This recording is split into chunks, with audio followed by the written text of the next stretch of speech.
Let me explain. What does Frederick Brissett, a man who refers to himself as Bear, and that weird creepy guy that used to stand on the sidelines while wearing Tom Cruise risky business sunglasses, have in common? The answer is that these men are all part of the coaching staff, while Mickey was at the helm. I get the nickname then, a part of the rugby experience. You come out of college a better man with two names. But seriously, what was Mickey thinking? Leaving Fred in charge of this. Calling my boy by the letters BD. And calling to young men as shitheads. Making fun of their heavily waxed eyebrows. Referring to another boy's out-of-control ass-sweating disorder. But worst of all was yelling at a kid that looked like an abortion gone wrong. And referring to him as a vaginal fart.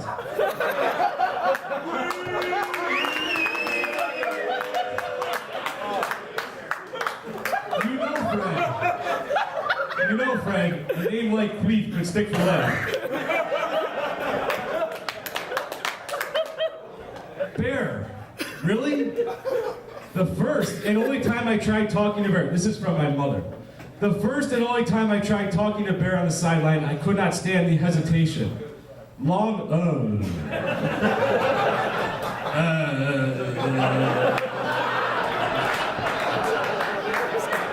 Somewhat drool forming at the sides of his mouth and consistent foaming. After witnessing this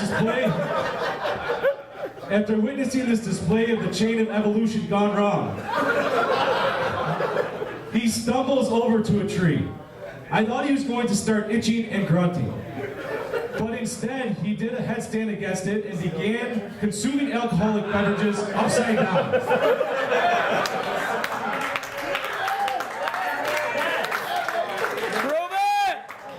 A 50-year-old man doing cartwheels, pirouettes in the middle of Main Street, all while wearing a Fred Flintstone mask, is not the way to teach our young boys. I am glad that he motivated the boys in such a tremendous way. And lastly, this mysterious sunglass man. Yes, McNerney, I'm fucking talking about you.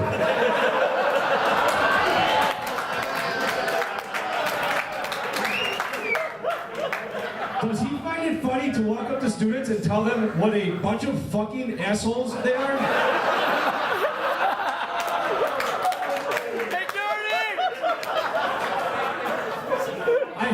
I am glad his stay on the team was short-lived because the hissing sound that came from his mouth at most points during the game was as foul as the way he looked.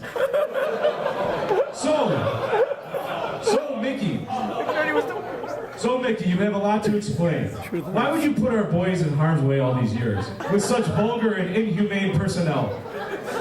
The answer came to me when I picked my son up from practice one October evening. You seem to be trying to motivate the boys for their big match that weekend. You told a story about a foreign few that you remembered, and you recited what these foreign boys said.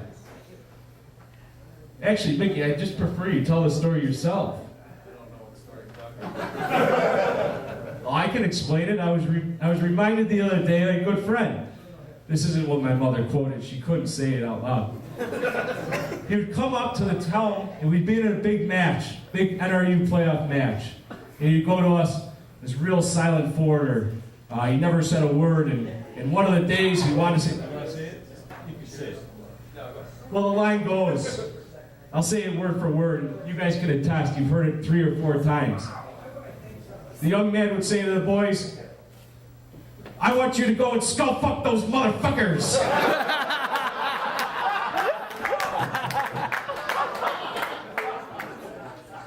Back to what my mother said. In conclusion, your coach Mickey deserves what is coming to him on his big night. With friends like that, who needs enemies? Love mom.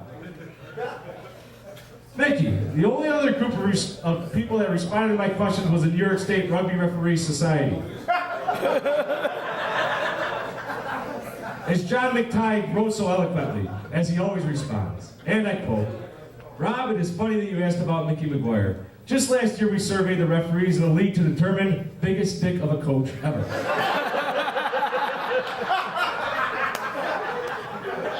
While most think he's a nice man, it was brought to my attention that Mick rubbed many of them the wrong way. Who would have thought? Yelling from across the field. One time in specific, at a league championship, he is witnessed to actually pulling out a law book during halftime and walking it out to show the ref. He was later, yeah, it is true, I was there. He was escorted, he's the first person ever escorted from GCC grounds. It was a unanimous decision based on the responses that we received about Mick. He was voted Dick of the Year. What can I say? Refs are never wrong, and my mother doesn't lie. Well, I'd like to propose a toast. The people that surround you, so the people that you surround yourself with, or that you can't get rid of, and not making you the kind of asshole that you are. Thank you.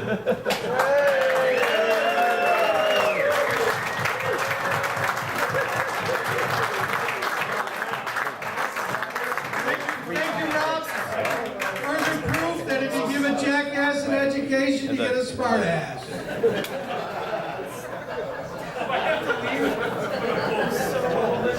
Yep. Some people bring happiness wherever they go.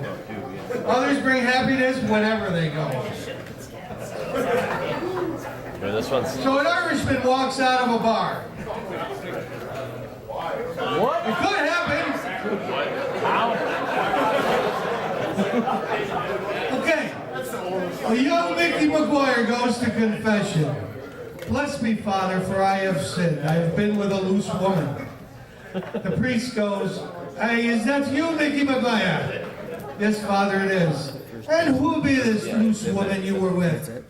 Oh, I can't be telling you, Father. I don't want to ruin her reputation. Well, Mickey, I'm sure to find out sooner or later, so you might as well tell me now. Was it Lynn Fitzgerald? Oh, I'm sorry, Father, I cannot tell. Yeah, positive. Was it Peggy Dolan's then? Oh, I'll not name her, my lips are sealed. Was it Mary Tully then? Please, Father, I cannot tell. The priest sighed in frustration. You're a steadfast lad, Mickey McGuire, and I admire you for that. But you have sinned and you must atone. You cannot attend church for 3 months. Be off with you. So Mickey walked back to his pew with his head down, and his cousin Terry slid over and whispered, what'd you get? Mickey said, 3 months vacation and 3 good leads. All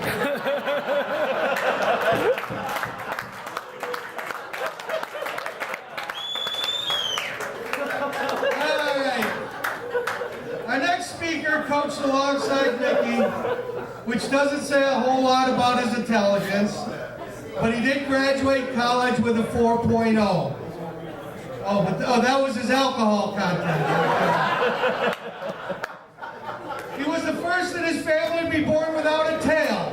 Ladies and gentlemen, Will Beckwith.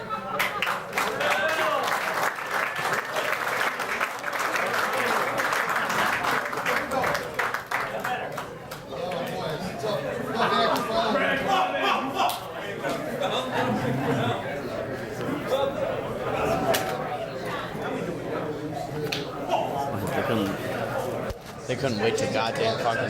First of all, I'd just like to say thanks to Bear for putting on this rodeo.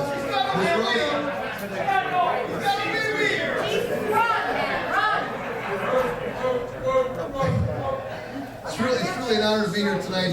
Bear called me and asked me to come out and do this. I don't have a lot of dirt on Mick, so I'm going to have to add a few different things in here. But I think tonight or tomorrow, a lot of us, our heads are going to ache from all the drinking, and our stomachs are probably going to hurt from all the laughing. But it should be a fun time tonight. Mick and I coached at UB in the mid-'90s. I only coached with him for a few years. I took a different job and I had to travel, so I was bummed I had to quit. But we had a ton of fun together. I think I should first tell you how I started coaching with Mick and how I met Mick. I moved to Buffalo in '94, and I was good friends with an old friend of ours, Johnny West. God bless his soul. And he had invited me to come out and play a few games with the old boys. So I'd come up and played a few times, but Mick, I think, was probably with the UB guys, so I hadn't had a chance to meet him yet. So we had a tournament was scheduled at the Lilac Festival in Rochester. So we sent a squad over to Old Boy, the senior team, and we were playing Rochester the first game, and I didn't get selected. I was a reserve, and I actually started my career in Rochester. So I ran a few of those guys before the game, and they were a few guys short. So they asked me if I wanted to play for them. So I said, sure, I'll play. I want to catch a match. So I think Paul Frynoff will play. So anyway, so it was a real good match at the Normal between the Aardvarks and the Old Boys. And I scored a try in the first half, and late in the game, Buffalo was ahead. And I scored another try from about 40 meters out. And I put it down between the pipes, kicked the conversion to tie the game. The referee blows the whistle, we go overtime. It's the last thing we all need, a bunch of old farts running around sucking wind, and we need to play overtime, right? Anyways, so Tom Campbell steals a pass and wins the game about 2 minutes in overtime to put us all over our misery. But anyways, so it was a lot of fun. And we're sitting there having a few pops after the game, and Mick and I are talking, and he says, tells me he's the head coach at UB. I said, that's cool. I said, I used to coach at UNC Charlotte, and I coached at University of Pittsburgh as well, and if you need any help, I'd like to help you out a little bit. And so Mick looked at me and go, after the game we just played, the guy looked at me, I think he figured I knew what the hell I was doing, and might go help out a little bit. So but the good news was that Mick and I were on the same page on a lot of things and how we thought about how we should coach rugby players. We thought about teaching them how to be good rugby players, not just a fullback or a flanker. You had to learn how to play the whole game. And if you were a good player, you could play a lot of positions. So we were on the same page on a lot of that. But it was funny. We were good cops and bad cops. It's funny to hear of Mickey being voted the Dick of the Year as a coach. Because back in those days, there was a third musketeer in our coaching staff, and Mike McNerney was the other coach. And you guys know Mike, he was a wild man. He could have been the poster boy from Red Bull before it was invented. But he brought that wild-eyed, stick your dick in the dirt, badass, physical forward play that the Buffalo Boys were famous for. And he brought it and infused it into our pack. And he made it a lot tougher. So, anyway, and Mickey never had to worry about yelling at the refs, and McNerney and I were doing a pretty good job in Scario, and most of it was X-rated. But Mickey had to kind of calm us down, so it's kind of funny here, with the dick in the dirt. But I remember one game we're at Cornell in the state championships, and we're getting homered by this ref really bad playing Cornell. The fans were behind us on this little hill with a little rope fence behind us. So I'm yelling and screaming at the ref, Finally, this guy comes up to the fence behind us, he goes, "Hey, coach." He goes, "Why don't you shut the hell up?" And I turned around and looked at him, and he goes, this guy had this Tom Landry fedora hat and a trench coat and an umbrella. He looked like some kind of coach or teacher from Cornell or some shit, right? So I looked at him and I said, "Who the fuck are you to tell me to shut up?" So I started walking back at him, and Nick just kind of, no. So he was kind of funny. He was trying to calm us all down, and McNerney was just as bad with some of the other shit that was going on. But anyways, I digress here. So it's really funny for me to hear that. But anyways, I think he had a harder time controlling us than he did the players. One of the great games things that Mickey did, I thought, was he set up a game to go play the University of Toronto. And their pitch was right downtown in Toronto. So he calls me and tells me we're going up there, and he says, the game's at 9 o'clock in the morning, we got to be at UB at 6. I'm like, are you freaking crazy? So he said, I said, why are we playing so early? He said, we got tickets to go see the U.S. Eagles play Canada in the afternoon up there in Toronto. I'm like, well, that's cool. So we went up there, it was a beautiful bright morning like it was this morning. It was a beautiful pitch. And it was, I don't know if you've ever been there, but it felt like we were in England. The Gothic architecture and everything was just beautiful. And I think all the players, Jim was there, and that's why everybody got a big charge on playing there. We beat them. And so we went to the pub afterwards for the lunch and some drink, and we had a hard time getting the guys out of the pub, I remember. We had to get up to the game. But the cool thing was, we get to see the Eagles play. And it was a great coaching experience. I think some of the other old boys were up there as well. But you see the kids, we're telling them, watch, if you play fly half, you watch all the fly half plays. If you play second row, you watch all the second row plays. But we're seeing the Eagles, and it was a great opportunity for these guys to see top level rugby. And I think they all had, their eyes were like softs like this, and just the fitness and the speed and the strength of the game and the skill. I think it was a great teaching experience. I know they all talked about how cool it was to see the Eagles play. They actually lost to Canada by like 1750 or something like that. It was a great day all the way around. That was a fun time. Another game that kind of comes to my head was the team that set a trip up to Charlotte over spring break. And Jim was on that squad as well. I used to play in Charlotte for a long time. When I was there, we built a clubhouse. We had a pitch. We had, it was ground water. It was irrigated. We had the irrigation system put in there. We had, a permanent field. The clubhouse was great. It had a big deck on the back of it. They had a bar. They had big windows in it. At the bottom of it, there was two locker rooms with showers and weight room. You walked underneath the deck, come out to the pitch. It was really cool. Big bleachers on the sides. So it was quite an experience. But anyways, we got to play the preliminary game against Davidson College. We played Davidson College, but we played before Life College was playing Charlotte.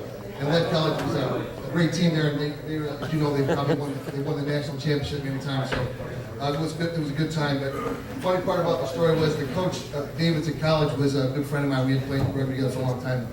So he's always talking trash. He's a good old Southern boy from Virginia. And everybody was thinking that they were going to kick our ass because it was 80 degrees in Charlotte, 30 degrees in Buffalo. We're practicing inside. But Mick had gone the extra mile. He got us into the Alumni Arena. And we were running our ass off in there and getting ready to go. And we couldn't hit a sled. We couldn't do a lot of stuff. But so we get down there and everybody's thinking we're going to die in the heat. And the Davidson guys really didn't host very well, so I think the guys had a little edge on it. But game started and we just crushed it. I mean, that forward play that Mike instilled these guys, they just manhandled them, backs tackled like madmen. And it was 20-0 at halftime. Everybody thought we were going to die in the second half of the heat, and we just kept rolling. We'd be able to 33-6 or something like that. I think we got a couple conversions or a couple penalty kicks. But I was never so proud to be part of the UB rugby team and program as I was that day down there in Charlotte in front of all my old friends I used to play with. And it was a great honor to be there. So anyways, the guy who was the coach at Davidson, he wanted to bet me $20 before the game on the game. So after the game, he comes walking up afterwards. He's mumbling some kind of bullshit excuse that about them losing and handed me the $20. It was kind of funny, so I guess I still owe you 10 for that one. But plus interest, about 15, 20 years, right?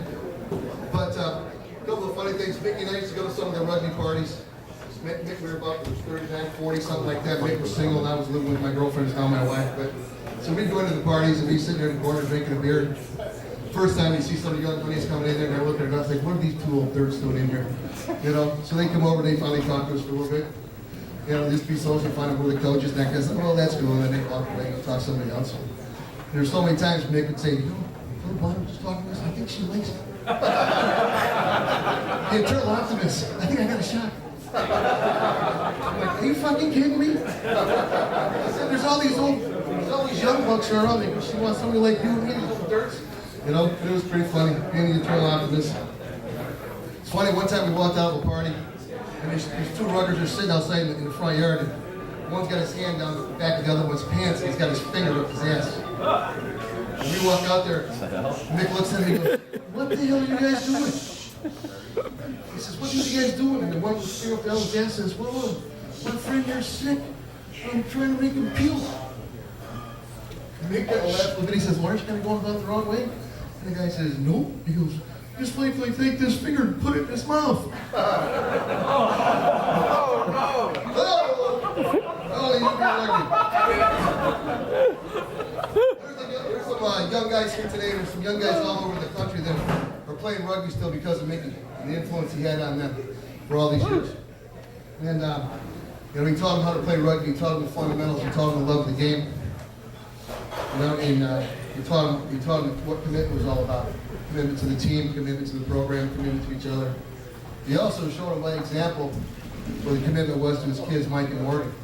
They were there all the time. They were in practices, they were at games, they were road trips. They didn't go to the parties, but they were with us all the time. They were much of that team as anyone else was. So my hat's off to you there, Mick. He was a great rugby coach, but he was even a better father. So. Yeah.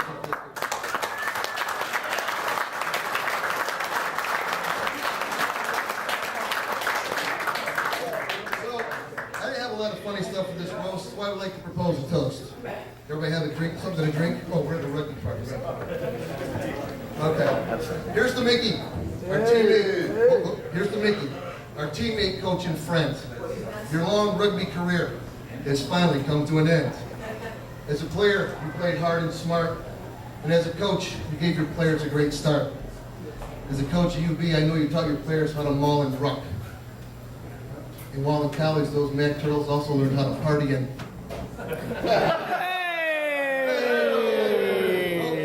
Thanks for giving me the opportunity to coach with you at UB. I hope it was as much fun for you as it was for me. With all the time and commitment that you've given to the game, I think you should be in the Buffalo Rugby Hall of Fame. So tonight we'll drink and laugh and have some fun as we celebrate your rugby career as well done.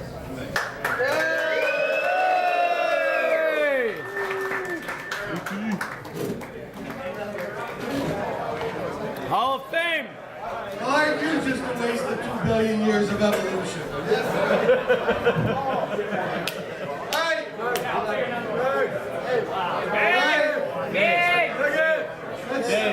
Let's see how bad of an idea this was. I'm going to try and read some of these cards. That's 7.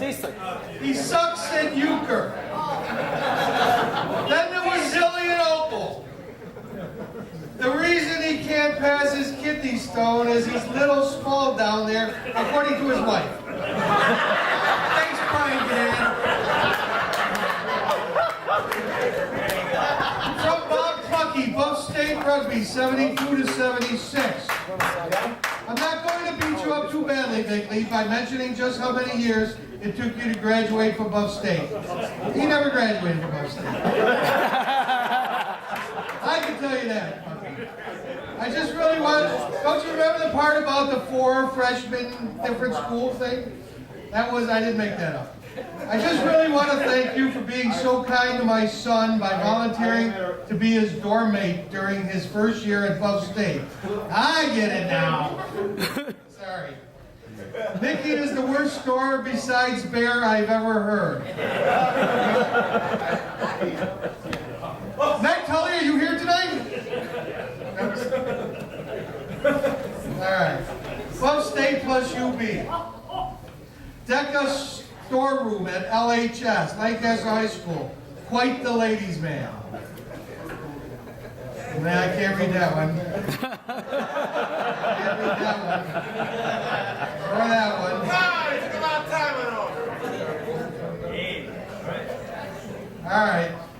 Mike and I would sleep over at his house when we were 14 and sneak out his bedroom window at night and take his parents' car.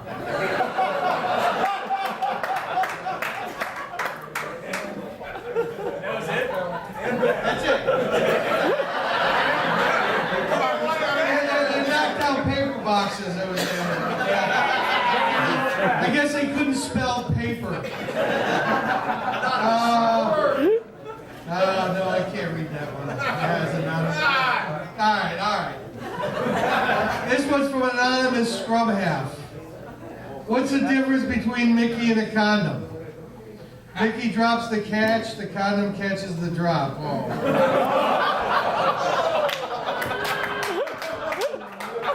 Okay. Just a few more. Mike and I would sleep over. Oh, we did that one.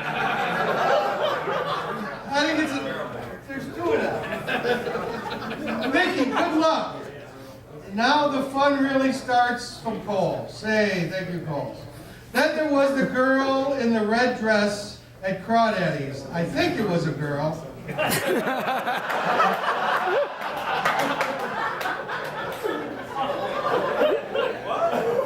Mike Hotchkiss, my first game of rugby as a 16 yo playing for Genesee Creamers versus Buff State at Upstate tournament.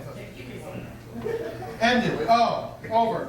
It ended in a brawl.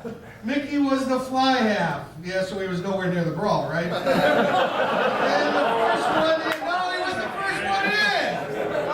Mike, you got no memory. I was in Rochester. What's that? It was in Rochester, Grand Living Center. Thank you. All right, moving on. Okay, our next speaker is another former player of Mickey's. I don't need that. I really don't know Jim very well, but many of his roommates have told me he was a very good prop. They said that he's as strong as an ox and almost as intelligent. Ladies and gentlemen, I give you Jim Temple.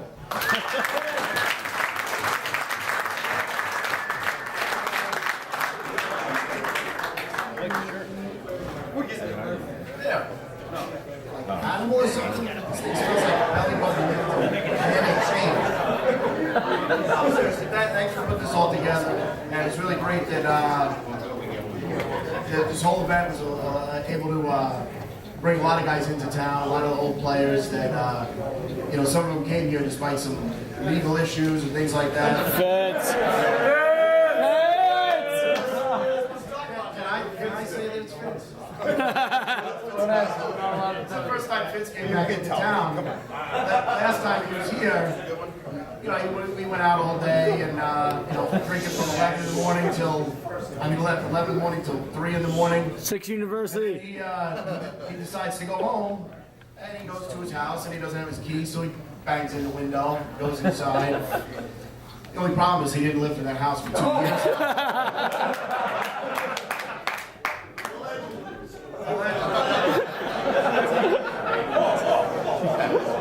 What's the plan this year? You gonna go to his girlfriend's house and check her oil in front of her husband and kids?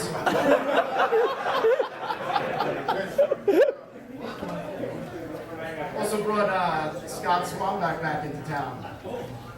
Last time I was out with Scott. Scott's a real ladies' man. He's got this signature catchphrase. He just stands out like the street side of the bar or whatever, and he yells out, "Free flesh sticks! Free flesh sticks!" It's like a level 3 hot dog vendor.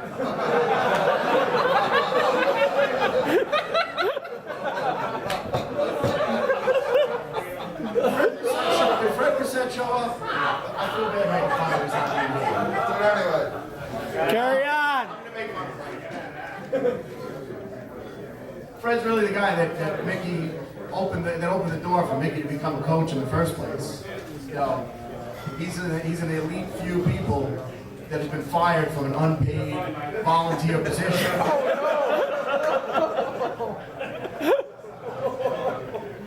One of the other coaches we had out there was McNerney. A lot of you guys mentioned him already.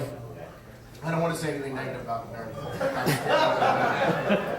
I just hope when he's in his basement trying on different shades of lipstick. I mean, there's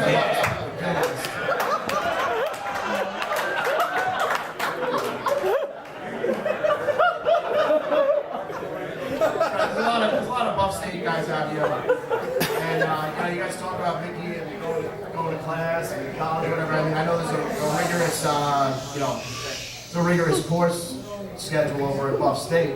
I happened to get a sample of some of Mickey's classes that he was taking. It took English 204, identifying lowercase b's and d's.